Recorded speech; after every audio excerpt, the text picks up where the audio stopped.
അക്കാലത്ത് ഒരു പ്രദേശത്തെ വിറപ്പിച്ചുകൊണ്ടിരിക്കുന്ന നരഭോജിയായ പനാർ പുള്ളിപ്പുലിയെ തിരഞ്ഞുള്ള യാത്രയിലായിരുന്നു അദ്ദേഹം. അൽമോറയിലേക്കുള്ള റോഡരികിൽ നിൽക്കുമ്പോൾ അവിടെ എത്തിയ ഒരു റോഡ് ഓവർസിയർ ആ ഭയപ്പെടുത്തുന്ന വാർത്ത കോർബറ്റിനെ അറിയിച്ചു. ഡാബിദുരയിൽ വെച്ച് പുള്ളിപ്പുലി ഒരാളെ വകവരുത്തിയിരിക്കുന്നു. വാർത്ത കേട്ട നിമിഷം കോർബറ്റ് ഒട്ടും വൈകിപ്പിച്ചില്ല. നേരം സന്ധ്യയാകുന്നു.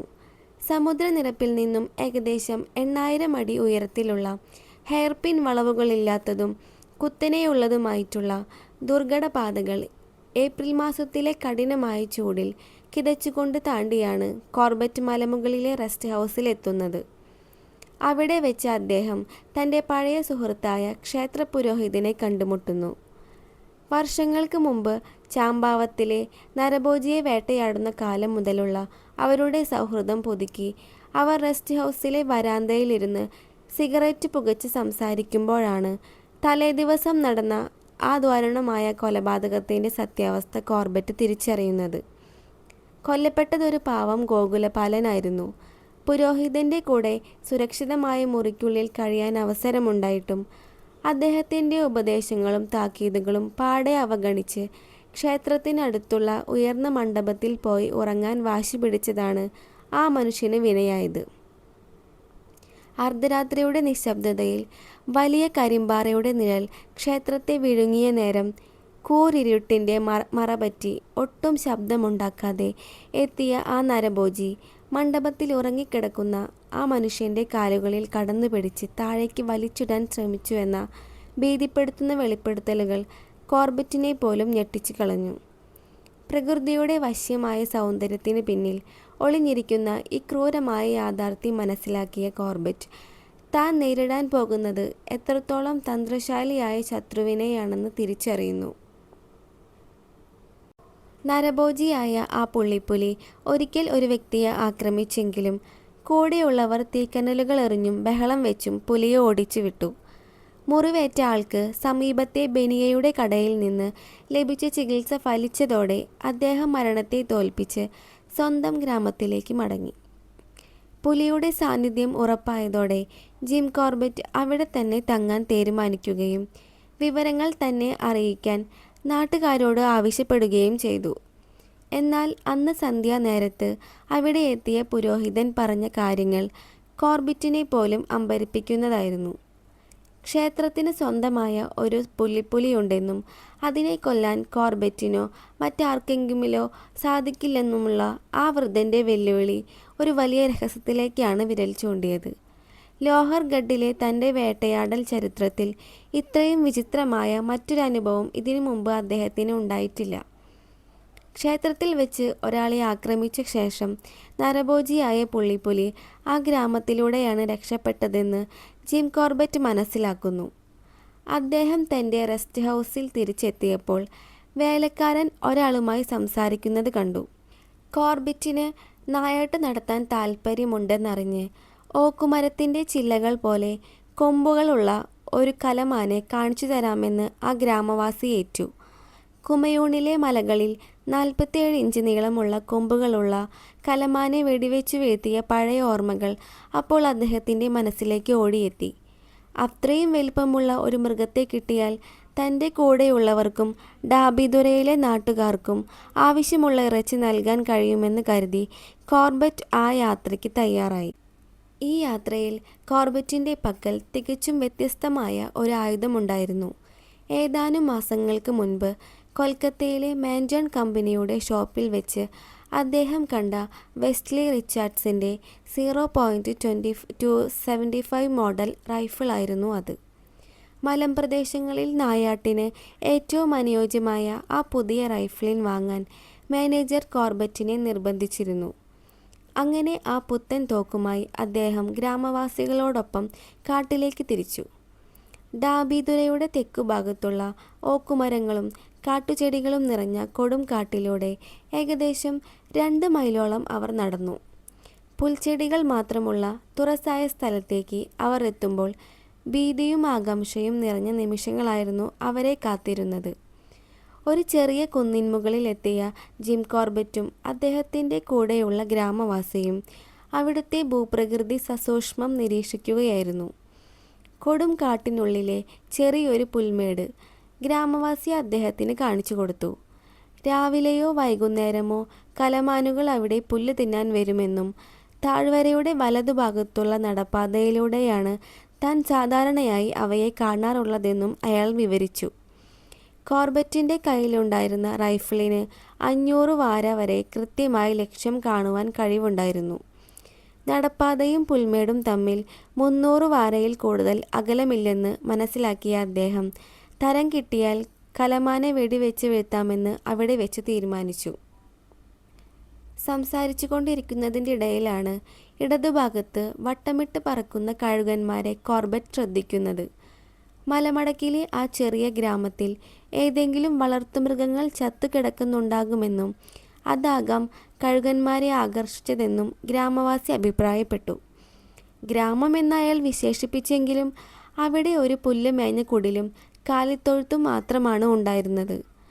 കൊയ്ത്ത് കഴിഞ്ഞു കിടക്കുന്ന ആ കൃഷിഭൂമിയിൽ കഴുകന്മാർ എന്തോ കൊത്തിപ്പറിക്കുന്നുണ്ടായിരുന്നു.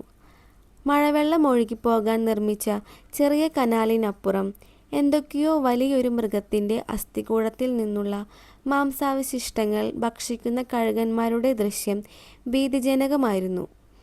കോർബറ്റും സംഘവും ആ കുടിലിനോട് അടുത്തപ്പോൾ അവിടെ നിന്ന് ഒരു മനുഷ്യൻ പുറത്തു വന്നു.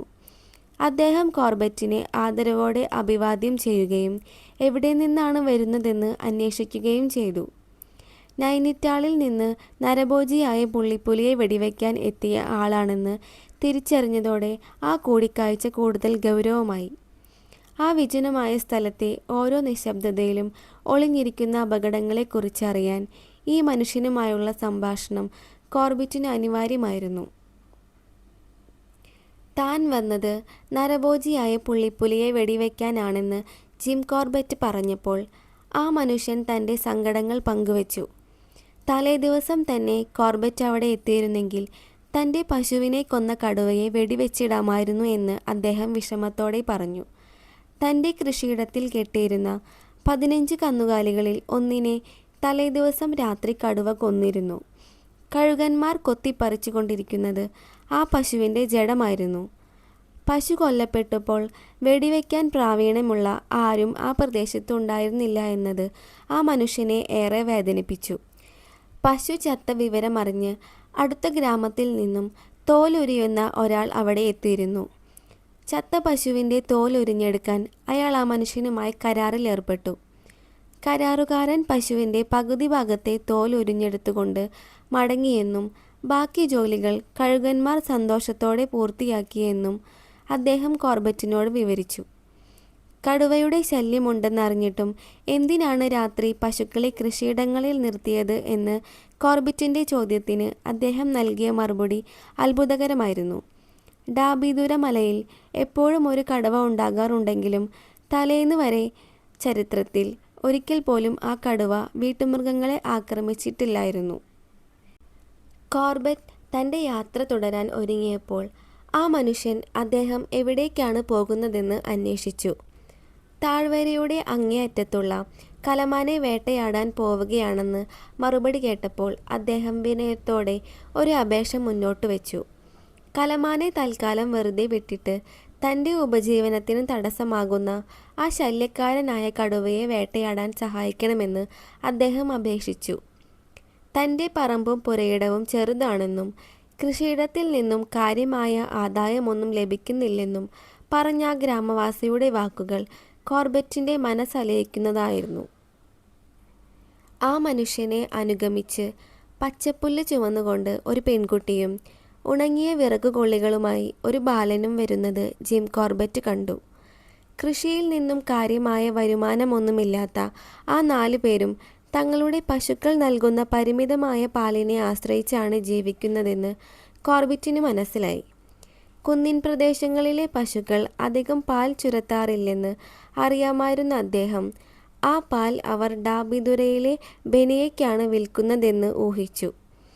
അതുകൊണ്ട് തന്നെ തങ്ങളുടെ ഉപജീവനമായ പശുവിനെ കൊന്ന കടുവയെ വെടിവെച്ച് കൊല്ലണമെന്ന് ആ മനുഷ്യൻ അപേക്ഷിച്ചതിൽ കോർബറ്റിന് ഒട്ടും അതിശയം തോന്നിയില്ല.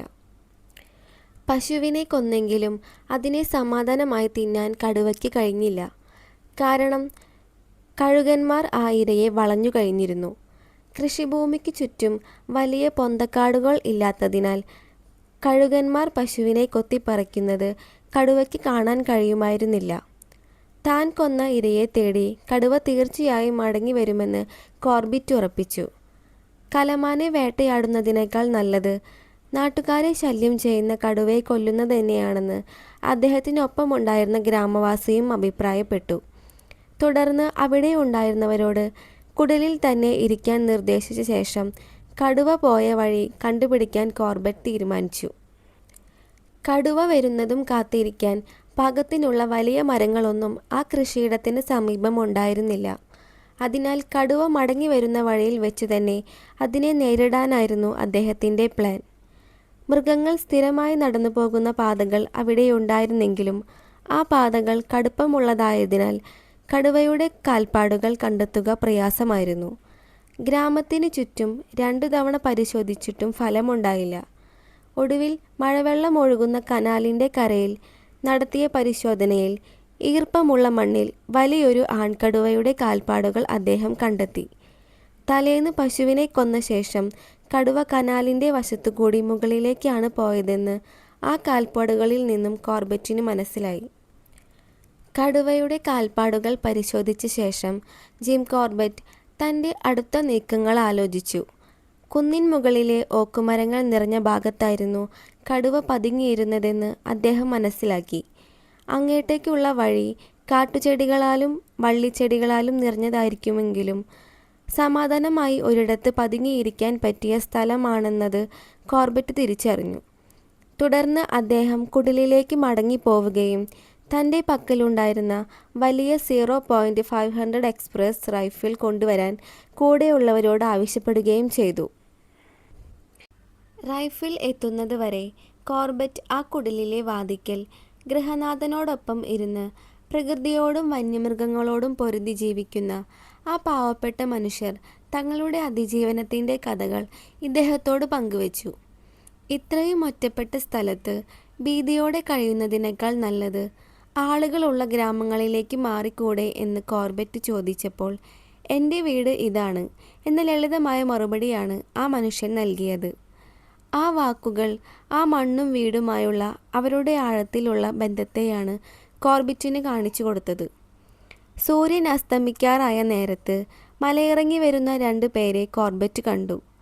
ഗഡ്വാൾ മേഖലയിലെ മിടുക്കനായ വേട്ടക്കാരൻ ബെലാ സിംഗും കൂട്ടാളികളുമായിരുന്നു അത്. എന്നാൽ അവർ വന്നപ്പോൾ കോർബറ്റ് ഒരു വലിയ പ്രതിസന്ധിയിലായി. തിരക്ക് കാരണം അദ്ദേഹം ആവശ്യപ്പെട്ട പഴയ റൈഫിൾ അവർ കൊണ്ടുവന്നില്ല. റൈഫിൾ ഇരുന്ന സ്യൂട്ട് കേസിൻ്റെ താക്കോൽ തൻ്റെ പക്കൽ തന്നെയായിരുന്നുവെന്ന കാര്യം കോർബറ്റ് വൈകിയാണ് ഓർത്തത്. അതോടെ കയ്യിലുള്ള പുതിയ റൈഫിൾ ഉപയോഗിച്ച് തന്നെ കടുവയെ നേരിടുകയല്ലാതെ മറ്റു മാർഗമില്ലെന്ന് അദ്ദേഹം ഉറപ്പിച്ചു. ആ പുതിയ ആയുധത്തിൻ്റെ യഥാർത്ഥ പരീക്ഷണം ഈ വേട്ടയാടലിലൂടെ ആരംഭിക്കുകയാണെന്ന് അദ്ദേഹം മനസ്സിലാക്കി. നരഭോജി കടുവയുടെ ലക്ഷ്യം വെച്ചുകൊണ്ടുള്ള ജിം കോർബറ്റിൻ്റെ രാത്രികാല കാത്തിരിപ്പ് അതീവ ജാഗ്രതയോടെയാണ് ആരംഭിച്ചത്. താൻ വെടിവെച്ച് കടുവയെ വീഴ്ത്തുന്നതുവരെ അല്ലെങ്കിൽ താൻ തിരികെ വരുന്നതുവരെ കുടിലിലുള്ളവർ നിശബ്ദത പാലിക്കണമെന്ന് അദ്ദേഹം കർശന നിർദ്ദേശം നൽകി. ഈ ദൗത്യത്തിൽ സഹായിയായിരുന്ന ബലാൽ സിംഗിന് 2 പ്രധാന ഉത്തരവാദിത്തങ്ങളാണ് കോർബറ്റ് നൽകിയത്. 1.